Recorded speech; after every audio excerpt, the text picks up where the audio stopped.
Et dans le vif du sujet se poursuit toujours sur la 98.2, la 92.0. Et on reçoit à Nice notre invité pour ce matin, Monsieur Semir Asgalla, membre du bureau politique du parti Atakatel. Bonjour et bienvenue sur RTCI. Bonjour, merci pour l'invitation, c'est toujours un plaisir d'être des vôtres. Alors, Nice, on va évidemment parler du dialogue national. Ouais, on peut pas donc recevoir un membre du bureau politique de Takat. Voyez-vous que j'arrive à le dire, hein? Ah oui. Tu t'y es bien. Ah ben voilà, moi je n'arrive à rien dire là. C'est contagieux apparemment. On va essayer de sonder un peu ce qui se passe au niveau du dialogue national. Semir Asgalla, vous en tant que partie prenante, un membre de la Troïka, au sein de ce dialogue national, qui est concerné foncièrement par ce dialogue national durant ces journées, donc je dirais de mise en place logistique de ce dialogue national, comment vous évaluez la situation? Tout d'abord, je voudrais rappeler que la dernière fois que j'ai été ici, c'était fin août, je crois, à Nice. Tout à fait. Et à ce moment-là, j'avais déjà annoncé mon optimisme par rapport à un début de dialogue national sous l'égide de l'UTICA, de l'UGTT, de l'Ordre des avocats et de la Ligue. Vous êtes à un mois près. Un mois près.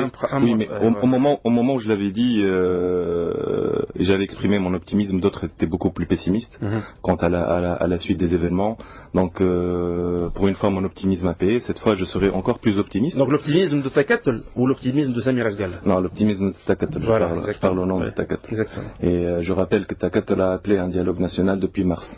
Donc, ce n'est pas un nouveau. Takat a même appelé un gouvernement d'union nationale avant même les élections du 23 octobre. Enfin bon, on y reviendra. Aujourd'hui, en ce qui concerne le dialogue national, donc tous les éléments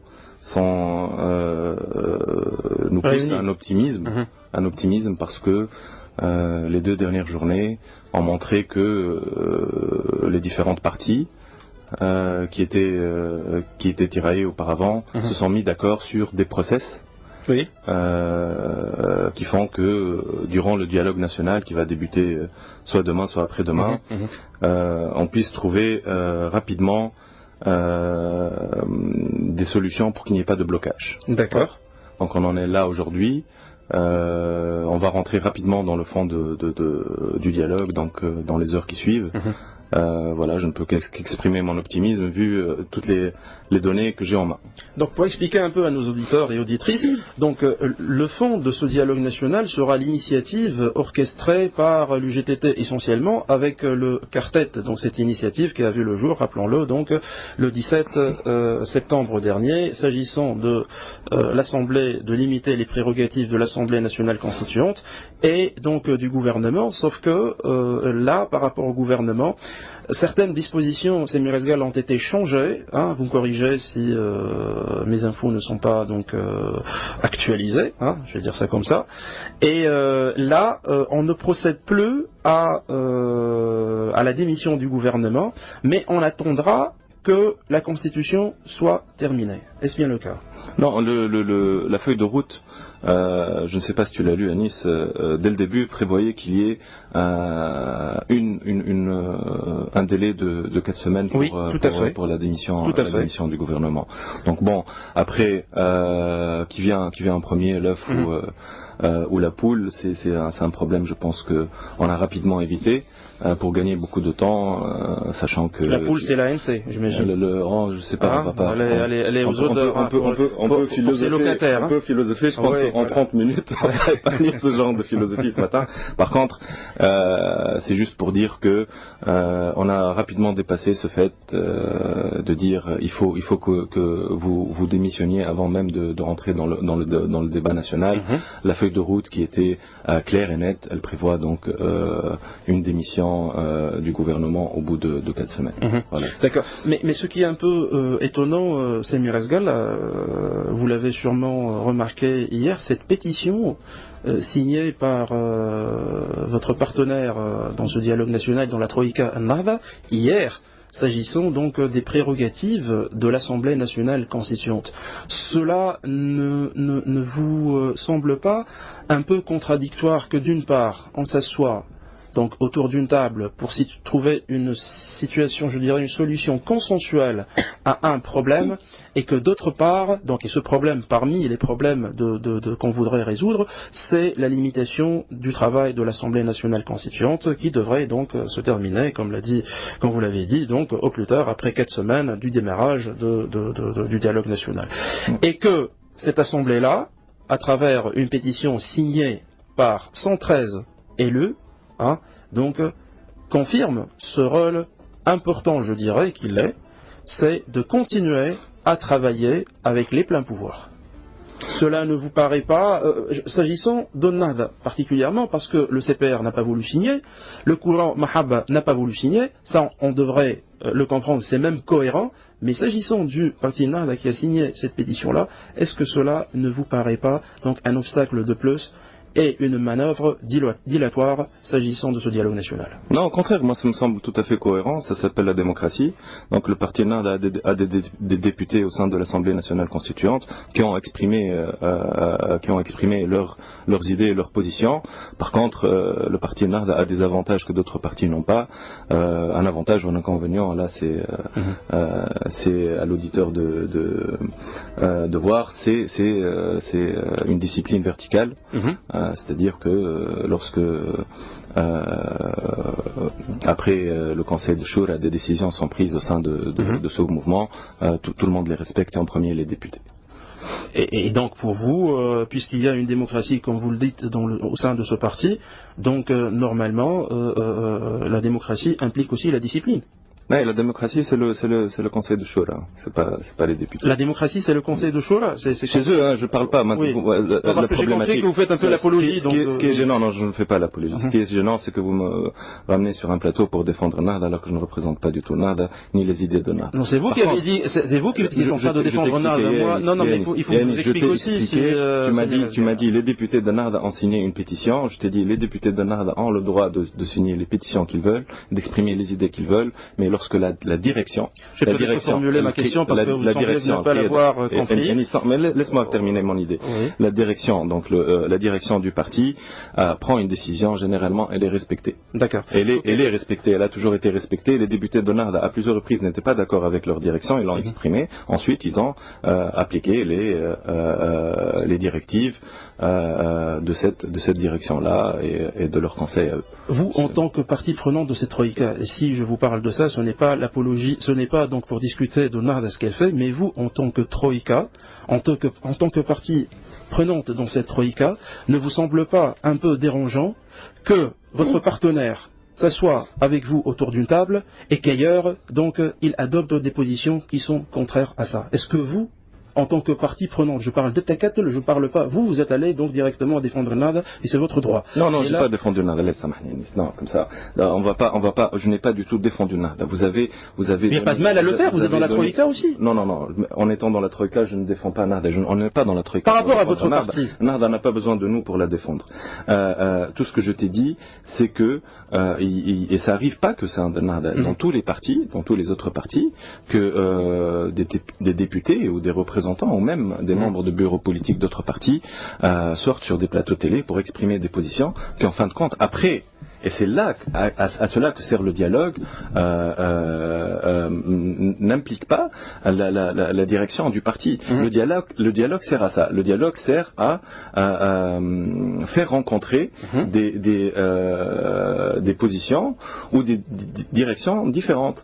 Donc selon vous, le dialogue c'est une obligation de moyens, ce n'est pas une obligation de résultat, c'est ça? Non, moi je pense, et je donne mon avis, c'est tout à fait une obligation de résultat. Aujourd'hui, nous n'avons plus les moyens, de perdre encore plus de temps. Je pense que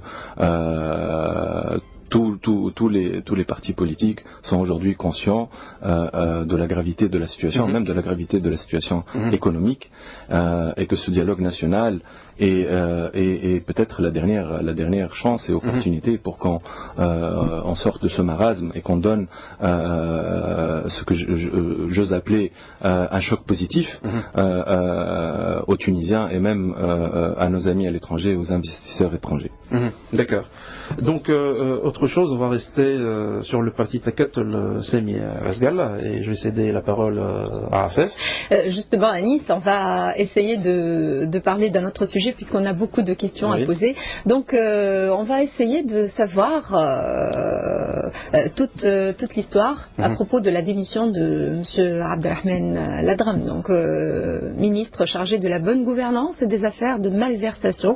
Il a démissionné, il a présenté sa démission de son parti à Takatul.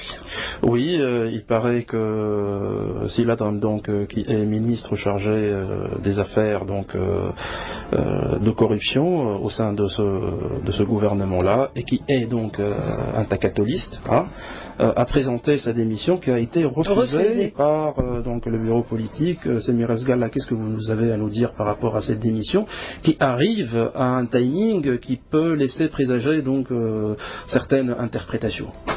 Tu adores les interprétations, Anis. Ben, tout à fait. C'est pas pour ça que je suis observateur. Il faut que j'aille dans tous les sens pour trouver la réalité. Et là, vous êtes là pour donc confirmer ou infirmer ce que je pense. Je ne sais pas si c'est le rôle d'un... Enfin, ça c'est un autre débat. Oui. Les journalistes interprètent ou donnent des informations et des données. En tout cas, moi j'ai beaucoup de respect pour M. Abdelrahman Ladram. J'ai eu la chance de travailler un peu avec lui en ce qui concerne l'OpenGov sur tout ce qui est bonne gouvernance et lutte contre la corruption. C'est un homme de valeur. C'est quelqu'un qui est vraiment dans les valeurs de Takatul. C'est aussi un compagnon de route à beaucoup de dirigeants historiques du parti. En ce qui concerne la démission, moi ça m'a surpris un peu la façon, parce qu'on a vu, c'est quelqu'un qui s'exprime très très peu sur Facebook, et j'ai vu une annonce sur Facebook, donc ça m'a étonné un peu. Je sais qu'il y a des discussions qui sont en cours, donc je préfère ne pas trop approfondir ce sujet. Je pense que maintenant la porte est ouverte encore aux discussions avec Sir Abdelrahman. Donc voilà. Selon vous, je sais que vous avez lui-même, Afef, a déclaré que par respect au dialogue national, pour ne pas le parasiter, donc il fera son omerta, donc jusqu'à ce que le débat national se termine pour éventuellement parler ou présenter les motifs de sa démission. Oui. Mais Semi Razgalla, vous êtes sûrement donc au cœur de ce qui se passe au Takatul. Pourquoi une personne aussi intègre que si Ladram présente sa démission? Vous avez dit tout à l'heure qu'il est plein dedans dans les valeurs de Takatul. Pourquoi, selon vous, il présenterait donc sa démission? Je ne sais pas. Je lui laisse l'honneur de le dire. Si lui ne l'a pas exprimé, je sais que j'ai vu, donc comme je ne lis pas les journaux électroniques parce que ça parasite un peu mes informations et mes intoxications, mais je lis les médias de la honte. Non, pas les médias de la honte. On va pas rentrer dans ça. J'ai dit les journaux électroniques. Je suis précis dans ce que je dis. Et j'ai lu par contre la déclaration de la TAP qui dit que peut-être il n'est pas d'accord sur certaines directions que prend le parti ou le secrétaire ou l'élection du secrétaire général adjoint. Je sais qu'il n'était pas là pour l'élection par contre. Donc c'est un peu étonnant. Je vais le laisser les choses décompter et le laisser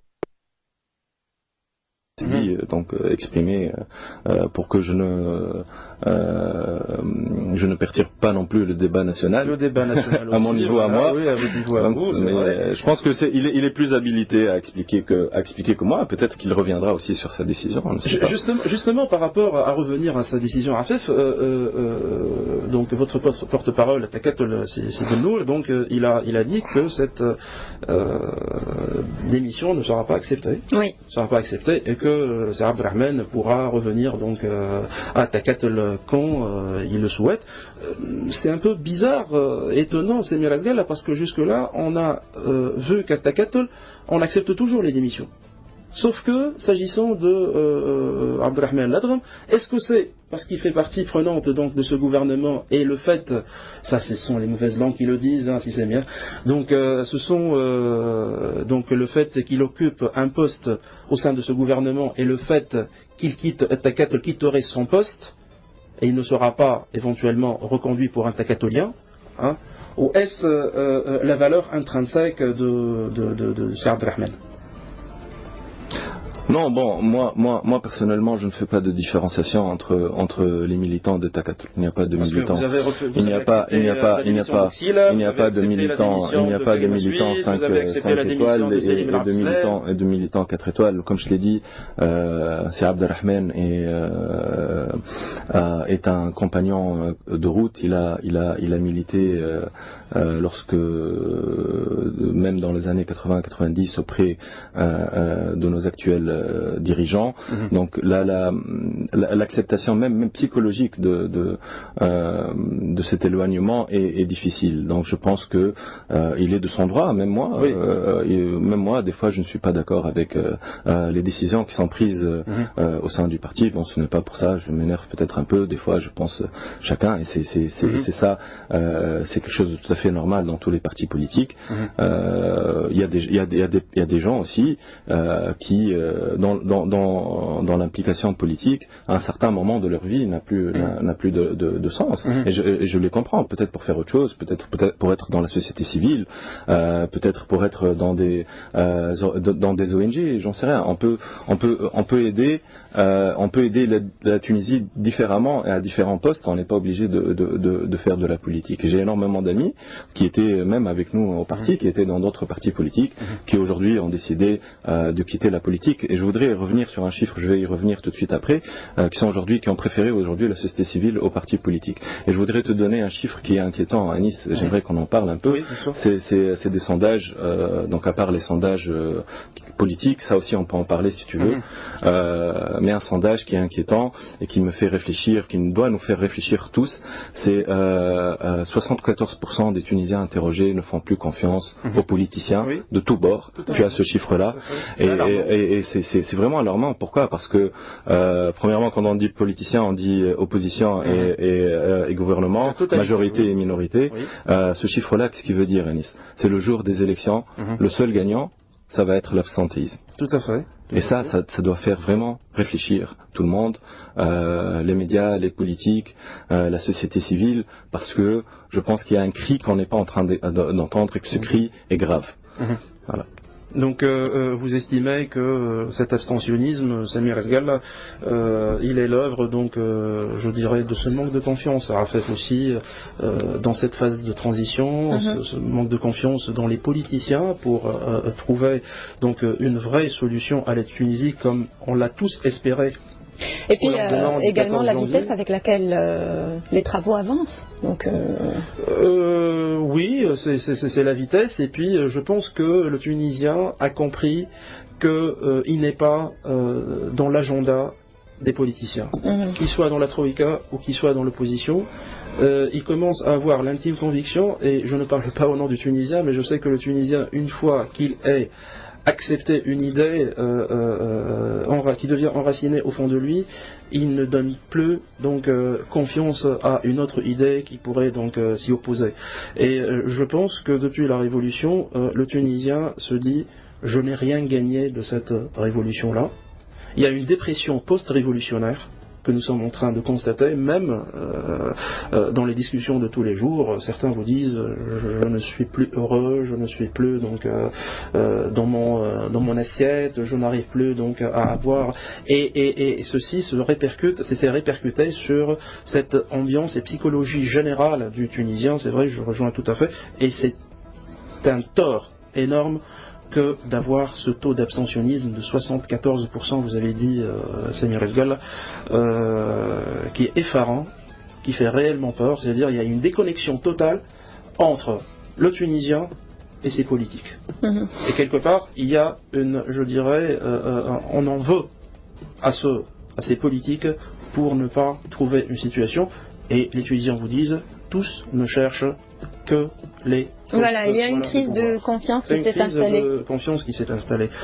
Samir Esgal, je voudrais aborder avec vous donc une dernière question, c'est la politique donc fiscale de la Tunisie, ou plutôt la politique budgétaire. On parle d'une politique d'austérité, et là vous avez au ministre des Finances donc Ilyes Farfer qui est du Takatul, et depuis quelque temps il n'arrête pas d'essuyer des revers et des critiques vraiment acerbes, pour ne pas dire des diatribes. Cette politique d'austérité vérité, est-ce que vous pensez que c'est la politique qui est préconisée par Takatol ou c'est la politique d'un gouvernement que Lies Farfer est en train de mettre en œuvre sans pour autant peut-être qu'il soit convaincu de ce qu'il fait? Non, je pense qu'il y a une réalité des choses. On est en train de payer une mauvaise gouvernance qui a duré pendant des décennies avant la Révolution. Donc il y a des choses qui sont quand même... après la Révolution aussi. Oui, mais bon, les urnes jugeront qui a bien gouverné, qui n'a pas bien gouverné. En tout cas, déjà les sondages nous donnent une idée. Oui. Laisse-moi terminer l'idée. Je coupe les idées. Non, mais c'est propre au débat, c'est Mirazgal. C'est propre au débat. Vous êtes un politique, donc oui, vous devez savoir comment gérer un débat aussi. Mais, donc, je pense que la situation était à un niveau où il y avait des choses aberrantes comme la compensation du prix de l'essence, la compensation, etc., etc. Donc, il y a les directives du FMI. Qu'on soit d'accord, qu'on soit pas d'accord, il faut absolument suivre un plan directeur et une ligne d'austérité. Non, je dirais pas tout à fait d'austérité, mais de recadrage de tout ce qui est politique de compensation, parce qu'aujourd'hui on n'a plus les moyens de vivre avec des choses aberrantes comme parce que de toute façon, si tu sais que le prix de l'essence, la compensation ne va pas forcément aux pauvres, ne va pas forcément aux classes démunies, elle va aux plus riches. Et ça, c'est une chose qui était tout à fait rectifiée. De toute façon, aujourd'hui, on n'a plus les moyens de vivre avec cette politique-là. Il faut rectifier. On ne sort pas d'une révolution indemne. Il faut faire des concessions. Il faut faire aussi tracer une future politique pour que dans 5 ans, 10 ans, le pays puisse se rétablir. On a vu, moi je reste confiant même par rapport à ça. On a vu l'exemple de la Turquie il y a une dizaine d'années. Elle était plus ou moins dans notre cas à nous. Elle s'est bien rétablie. Aujourd'hui, la Turquie est un exemple à suivre, que ce soit sur le plan de la finance, du tourisme, etc., etc. Donc, désolé de te décevoir, je reste toujours confiant. Bon, c'est peut-être une nature, mais selon les données, je pense que c'est un passage obligatoire. Il y a des passages obligatoires, c'est un passage obligatoire. Il faut peut-être qu'on se serre la ceinture un peu, mais c'est le prix à payer pour des jours à venir meilleurs. Pour des jours à venir meilleurs. Oui, alors Afef, même si je ne suis pas tout à fait d'accord avec ce que dit Semir Esgala par rapport à ça, parce que la politique de compensation, malheureusement, on essaie de se serrer la ceinture, mais finalement, par rapport, Semir a tout à l'heure évoqué le cas des hydrocarbures, et on a entendu que, je terminerai avec ça Afef, que les gros consommateurs, donc les énergivores, les industries énergivores, ne seront plus compensés, mais ceci est très inquiétant parce que ce qu'ils vont dépenser en plus donc de restitution par rapport à cette logique de compensation vont le répercuter non pas sur leur marge bénéficiaire mais sur le prix de revient du produit qui arrivera chez le consommateur avec cette proportionnalité qu'on a augmentée en leur réduisant la compensation. Oui. Alors, dans le vif du sujet, prend fin. Remercie notre invité pour aujourd'hui, M. Semir Esgala, membre du bureau politique du parti Takatol. Merci beaucoup. Enis, un nouveau rendez-vous. Oui, tout à fait. On l'annonce déjà. Oui, on va l'annoncer déjà. On reste toujours dans le vif. Oui. Sauf que cette fois-ci, on va être dans le vif de la Constitution. À partir de demain, donc, on se retrouve encore une fois. Une émission hebdomadaire qui passera donc tous les jeudis à 8h30 jusqu'à 9h. Vous serez donc, on sera ensemble. Tout à fait. Et demain, nous recevons c'est Abdelhamid Labd, un maître de conférence donc dans les universités tunisiennes, qui discutera avec nous du projet de la Constitution. Oui. L'idée, c'est d'apporter une information instructive, ludique également aux auditeurs et aux auditrices, loin des plateaux de politique qui finalement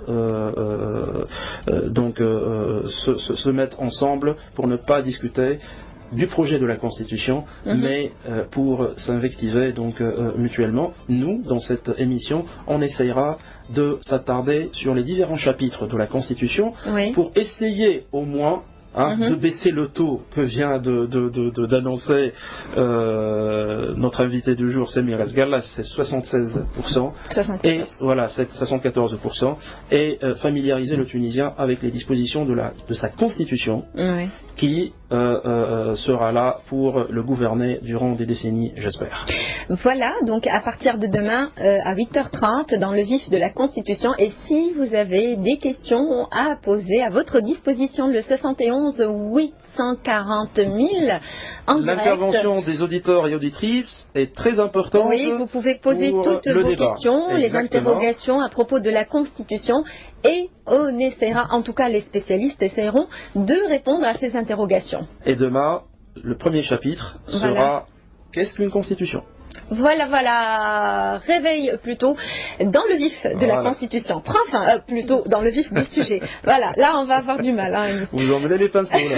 Dans le vif du sujet, prend fin pour aujourd'hui. Également, réveil malin prend fin. Je remercie Jeannette Wahrani pour sa collaboration technique. À 9h, Mohamed Ali Cheikh vous présente le flash de l'actualité. Quant à moi, je vous donne rendez-vous demain matin pour vous assurer encore une fois votre réveil sur RTCI à partir de 6h. D'ici là, portez-vous bien, passez une excellente journée et à demain. Au revoir.